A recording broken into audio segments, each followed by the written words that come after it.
سال 2016 چند ساعت قبل از بازی آرژانتین و برزیل، مسی تو هتلش مثل یک بچه خواب بود که یهو صدای در میاد. مسی با موهای ژولیده و چشای خوابالود در رو باز میکنه و میبینه 5 تا از محافظای تیم با قیافه کسایی که رتبه کنکورشون دیدن جلوی در وایسادن.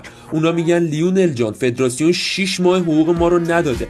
مسی هم انگار تو دلش میگفت نکنه دوربین مخفی باشه، سری گوشی رو برمیداره و باباش میگه بابا زود یه پولی برید به حساب این بیچاره‌ها. چند روز بعد خبر میرسه که مسی مثل یک رابین هود فوتبالی جیب خودش رو باز کرده و حقوق محافظا رو داده. وقتی این خبر به رسانه‌ها درز کرد، مسی که همیشه دوست داشت کارهای خیرش رو یواشکی انجام بده حسابی جا میخوره. انگار که یکی دفتر خاطراتش رو خونده باشه، ولی در نهایت نشون داد که نه فقط توی زمین فوتبال بلکه بیرون از اون هم یک قهرمانه، کسی که با یک تماس تلفنی میتونه زندگی اطرافیانش رو بهتر کنه. تو کامنت ها بنویس من عاشق مسی ام.